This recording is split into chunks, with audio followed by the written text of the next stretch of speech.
c'est une formation des binômes cynotechniques de recherche de produits accélérateurs d'incendie.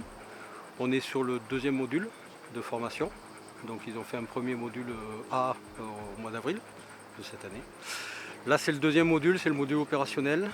Donc tous les jours, de lundi, donc d'aujourd'hui jusqu'à vendredi, ils vont avoir des mises en situation professionnelles sur des feux réels.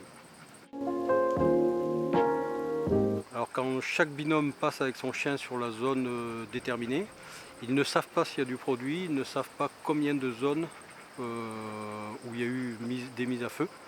Donc ils font leur enquête préliminaire, ils font la recherche avec leur chien.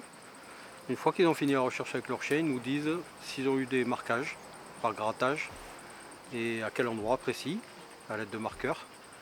Et on valide ou pas sur chaque zone de recherche si c'est bon ou pas. C'est-à-dire que c'est une discipline assez nouvelle, hein, puisqu'on l'a mise en place en 2014 avec le premier chien Helios. Et c'est une discipline qui commence à prendre de l'essor sur le plan national. Comme c'est assez récent, il y a pas mal de directeurs qui ne connaissent pas la plus-value d'avoir des chiens RPAI. Et donc on reçoit aujourd'hui sur Valabre, sur ce stage-là, des gens qui viennent du 13, du 62 et du 33.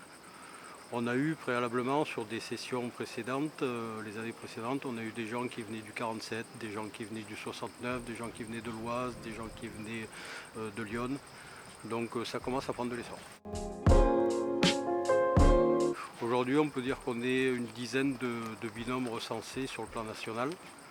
Et c'est intéressant parce que ça commence justement à s'étendre. Là on a le 33, on a le 62, donc on voit que ça commence à s'étendre un peu partout.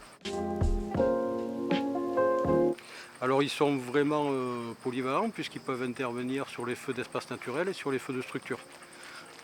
Très souvent, 98% des cas, on est réquisitionné par les forces de police ou de gendarmerie pour des feux d'origine suspecte. Quand l'origine du feu a été définie, il n'y a pas besoin de chien. On sait que ça peut être soit une moissonneuse, soit un barbecue. On connaît l'origine du feu, donc il n'y a pas besoin du chien. À partir du moment où le feu semble d'origine suspecte, où les enquêteurs RCCI n'ont pas trouvé d'indice au sol, on fait intervenir le chien, donc sur réquisition, pour fermer des portes sur la présence ou pas de produits accélérateurs d'incendie. Oui, je dirais que quand on passe le chien, c'est du 100%.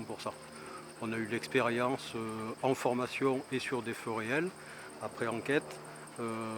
Plusieurs semaines après un feu, le chien est capable de détecter et de marquer un produit.